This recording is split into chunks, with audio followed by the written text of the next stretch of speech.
लगभग 2 मंथ पहले रोहतक के अंदर लाडोत गांव के अंदर एक खापों का एक बहुत बड़ा सम्मेलन हुआ था और उसके अंदर ये फैसला लिया गया था कि 3 दिवसीय एक अधिवेशन, एक चिंतन शिविर खापों द्वारा किया जाएगा।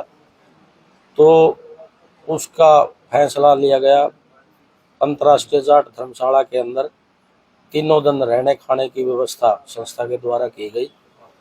और जो भी 3 दिन का कार्यक्रम चला उसके अंदर उत्तर भारत की लगभग सभी खापे यहाँ पर पहुंची और लगभग 200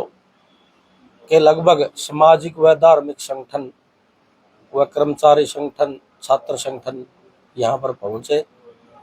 देखिए, जो खापे हैं और समाज के जो सामाजिक संगठन और धार्मिक संगठन उनके प्रतिनिधि है, उन्होंने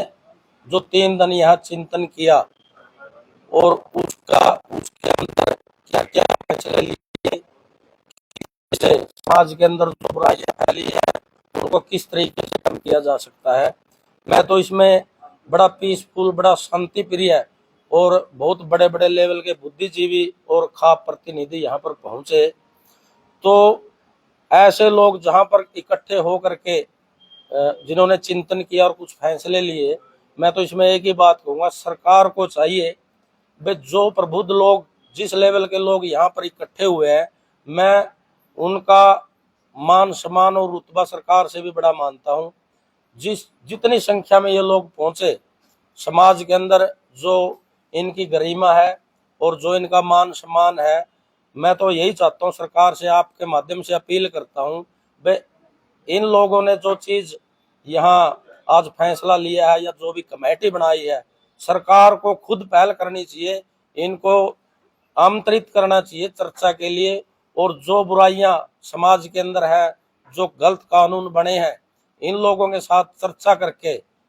उन चीजों को ठीक किया जाना चाहिए। सरकार द्वारा अगर ये पहल होती है तो ये बड़ा अच्छा कदम सरकार के लिए रहेगा, क्योंकि जो लोग अपना सारा काम छोड़ करके समाज के लिए दिन रात जो समाज में काम करते हैं, हर चीज में जो जो समस्याएं हैं उनके लिए लड़ाई लड़ते हैं, और सरकार अगर इनके साथ तालमेल बना करके चलेगी तो सरकार को बहुत फायदा होगा। मैंने बहुत सी सिचुएशन ऐसी देखी है जो सरकार के काबू से बाहर होगी, और जो लोग यहाँ पर आए थे, चाहे वो धार्मिक संगठन से जुड़े थे या सामाजिक संगठन से या खापों से, समय समय पर जो चीजें सरकार के काबू से बाहर रही है, इन्होंने ही सरकार का को ठीक करके उन चीजों को ठीक किया। और ऐसा अगर सरकार इन संगठनों को, इन लोगों को जोड़ करके चलेगी तो सरकार को इस चीज का बड़ा मजबूती मिलेगी। मेरा तो यही आग्रह है। और जो बड़ा पीसफुल और बढ़िया जो खापों के प्रतिनिधि और धार्मिक संस्थानों से जो प्रतिनिधि आए, उन्होंने जो आशीर्वाद दिया, मार्गदर्शन दिया, और आप लोगों ने भी जो 3 दिन बड़ा सहयोग किया, उसके लिए आपका बहुत बहुत धन्यवाद। कितनी कमेटी में कितने लोगों को शामिल किया है, कौन कौन सी खाप को उसमें शामिल किया, कितने, ये बताएंगे? इतना सुनियोजित आयोजन 3 दिवसीय जो यहाँ पे आयोजित किया गया, मैं अंतर्राष्ट्रीय जाट धर्मशाला के अध्यक्ष श्री कृष्ण शोकन जी को और पूरी कार्यकारिणी को सर्व खाप पंचायतों की तरफ से इनका हार्दिक अभिनंदन करते हैं और बहुत बहुत साधुवाद देते हैं। ये पूरे ये सारे जगह अब तक का ये प्रथम प्रयास, जो खाप पंचायतें हैं वो सबसे पहली प्रजातांत्रिक व्यवस्था है इस देश की, और वो समय समय पर अनेक कुर्तियों में, चाहे देश की कोई भी, चाहे स्वतंत्रता आंदोलन से लेकर आज तक। लेकिन आपने देखा होगा जब भी पंचायतें किसी विषय पे होती हैं तो वो पहले कोई घटना घट रही होती है, उसको लेकर आंदोलन के रूप में जो है की जाती है, कभी कोई घटना घटी है। तो ये जो लाडोत में पंचायत हुई थी और इस कार्यक्रम की 2 भागों में जिम्मेदारी बांटी गई थी कि खापों, विभिन्न सामाजिक संगठनों का जो समन्वय देखेंगे, समन्वय करेंगे, वो देशवाल खाप के प्रधान संजय देशवाल जी करेंगे। और जो रहने की, खाने की, पीने की और इस प्रकार की यहाँ पे ठहरने की जो व्यवस्था है, समुचित व्यवस्था है, वो जाट धर्मशाला की जो कार्यकारिणी देखेगी, ये तय हुआ। उसके अंदर ये भी तय हुआ, फिर एक कार्यकारिणी गठित हुई, कुछ लोगों के साथ हमने बैठ के मंथन किया कि इसका क्या स्वरूप किया जाए। हमने इसको त्रिदिवसीय चिंतन शिविर के रूप में इसका आयोजन किया और इन 3 दिवस में हमने दिन में लगभग 3 स्तर जो है वो बुलाए। पहले दिन जो था, हमने जितने भी खाप प्रतिनिधि, खाप पंचायत के अगवा लोग आए हुए थे और जो समाज के विभिन्न संगठनों से जो लोग आए हुए थे, विभिन्न जातियों से, विभिन्न धर्मों से लोग आए हुए थे, सर्व समाज का एक परिचय करवाया और मुद्दे जो समाज में थे, किन किन पे चिंतन, किस प्रकार से बात की जानी चाहिए, उन पे हमने पहले मुद्दे चिन्हित किए। 10-12 जो सामाजिक कुरीतियां, सामाजिक बुराइयां, समाज के इसमें काम करना चाहिए, उन मुद्दों का चयन करने के उपरांत हमने अगले सेशन में, अगले दिन जो है, हमने युवाओं से जो है, जितना भी अगर किसी भी प्रकार का कोई भी सामाजिक संगठन है, कोई भी सामाजिक सरोकार है, वो युवा के बगैर संभव नहीं। युवा ही भविष्य है, युवा ही समाज का जो भलाई है, और जो कुरीतियां है उसमें युवा ही जो है इस प्रकार से सम्मिलित है। इसको किस प्रकार से अब युवाओं के का सामाजिक सरोकार की जो संस्थाएं हैं, सामाजिक जो संगठन है, सरोकार जैसी है, उनके अंदर किस प्रकार की स्वीकार्यता हो, इस पर युवाओं को जाना, युवाओं को सुना कि खापों के बारे में, सामाजिक संगठनों के बारे में, समाज के बारे में, जिनके बारे में हम चिंता और चिंतन कर रहे हैं, जिस युवा वर्ग के लिए चिंता और चिंतन कर रहे हैं, क्या वो ये स्वीकार्यता कर पा रहा है कि जो हम चिंता और चिंतन कर रहे हैं वो उसके लिए कर। क्या फैसले क्या लिए गए, आज क्या फैसले लिए गए हैं लास्ट दिन? हाँ, लास्ट दिन के फैसले वही बता, ये करने के कि हमने फैसले इसलिए लिए कि हमने विभिन्न प्रबुद्ध लोगों से बात की, फिर हमने उन मुद्दों को ये किया कि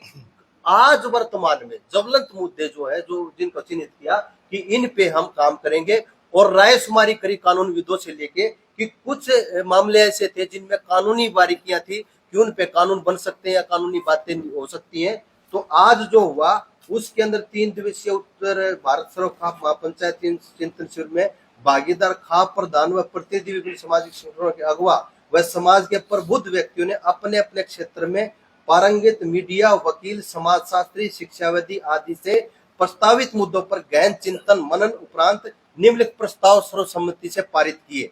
युवाओं के नैतिक पतन को रोकने के लिए शिक्षण संस्थाओं, स्कूलों से लेकर उच्च शिक्षा तक विशेष कार्यक्रम आयोजित किए जाएं। अपने अपने खाप क्षेत्र में इस प्रकार के अभियान चलाए जाएं। नशे की रोकथाम के लिए जिला स्तर पर जो कमेटियां बनी हुई है सरकार की, उनमें सर्व खाप के लोगों को शामिल किया जाए, ताकि जो सरकार के प्रयास है उनकी निगरानी हो सके कि नशे के लिए, युवाओं को नशे से दूर करने के लिए किस प्रकार से उन प्रयासों को और सक्रिय रूप से किया जा सके। हिंदू मैरिज एक्ट के अंदर हमारी जो सबसे बड़ी मांग है वो है गांव गोत्र गुआंढ में शादी को वैध न माना जाए।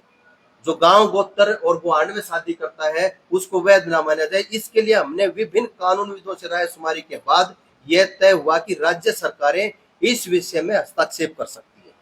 इसके लिए सभी खाप संपर्क करें, और ये माना गया जब कानून बन सकता है, कानून बनाने वाले हमारे विधानमंडल में हमारे विधायक हैं, सभी खापे अपने अपने स्तर पर अपने अपने विधायकों से मिले, और जो हमारे कानूनविदों ने हमें बताया और राय शुमारी जो हुई है जिसपे जो कानून बन सकता है, वो विधानसभा में इसके लिए एक कानून लाए, क्योंकि संविधान ये कहता है कि परंपरा बचाने का सबको अधिकार है। और ये जो हिंदू मैरिज एक्ट है इसके अंदर कुछ चीजें ऐसी हैं जो प्रोहिबिशन डिग्री है, वो हमारी परंपराओं के खिलाफ है। तो हरियाणा प्रदेश में पहले इस प्रकार का कानून बने। लिव इन रिलेशनशिप को वैध नहीं माना जाए, उनको किसी प्रकार का संरक्षण व सुविधा प्रदान न की जाए। समलैंगिकता है वो नैतिक पतन की प्रकाष्ठा है। विभिन्न सामाजिक संगठनों के माध्यम से धार्मिक प्रचारकों द्वारा ग्रामीण स्तर से लेकर शहरों तक जन जागरण अभियान जो है सर्व खापे, जितने भी धर्म के मतलब विभिन्न धर्मों के अगवा लोग हैं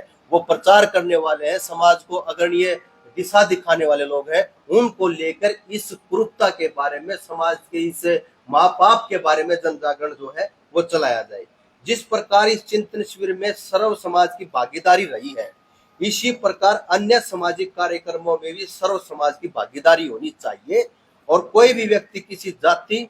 धर्म के प्रति अमर्यादित शब्दों का प्रयोग करता है तो खापे एक प्रस्ताव पास करके जब इस प्रकार की घटनाएं होंगी तो खाप स्तर पर उनका निंदा प्रस्ताव पास किए जाएंगे। कोई भी किसी जाति धर्म के बारे में अगर समाज में कोई वैमनस्य फैलाने के लिए कोई बात करता है। इस चिंतन शिविर में सर्वसम्मति से यह निर्णय लिया गया कि जो विभिन्न मुद्दे हमने जो पारित किए हैं, प्रस्ताव पारित किए हैं, इनको गंभीरता से, क्योंकि अब तक गंभीरता से लागू करवाने के लिए, अमली जामा पहनाने के लिए 21 सदस्यीय जो कमेटी है वो संजय देशवाल जी जो कोऑर्डिनेटर थे इसके, वो खापों से रायशुमारी करके सभी जिला स्तर से सभी खापों से एक एक व्यक्ति लेके 21 सदस्यीय कमेटी गठित की जाएगी कि सभी खापों में से एक एक व्यक्ति जो है वो लिया जाए और जो इस चिंतन शिविर में प्रस्ताव पारित हुए हैं उनकी अनुपालना के लिए उस पर कार्य किया जाए। चाहे विधायकों से मिलने की बात है, चाहे धर्म प्रचारकों से बात करने की बात है, तो ये आज निर्णय इस चिंतन शिविर का ये कर्स निकला। आप सभी आए। आपके किसी विधायक या सांसद ने लोकसभा में या राज्यसभा में विधानसभा में आवाज उठाई सेम गोत्र सेम विवाह पिछले 22-23 साल से चला आ रहा है, हिंदू मैरिज एक्ट जो चल रहा है समझौता है या लिव इन रिलेशन चल रहा है, किसी विधायक ने सांसद ने लोकसभा या हरियाणा विधानसभा में? अब तक ऐसा कोई नहीं आया है, क्योंकि अगर विधायक आवाज उठाए तो प्राइवेट बिल भी ला सकता है कोई विधायक, उसका अपना वो है प्रेरोगेटिव है, वो अपने स्तर पर जो है विधायक प्रस्ताव ला सकते हैं विधानमंडल में चाहे। जब यूजीसी कानून उत्तराखंड में बन गया तो हरियाणा में क्यों नहीं बन रहा है? ये सर्व खापों की बात है कि जो संविधान है वो ये कहता है कि जो व्यक्तिगत कानून है, व्यक्तिपरक कानून है, वो संवर्ती सूची में आते हैं, वो राज्य सूची में भी आते हैं। इसलिए राज्य चाहे तो, क्योंकि ये देश बहुत बड़ा देश है, ये देश नहीं है, एक सब कॉन्टिनेंटल है, उपमहाद्वीप है, इसमें विभिन्न प्रकार की प्रथाएं, विभिन्न प्रकार की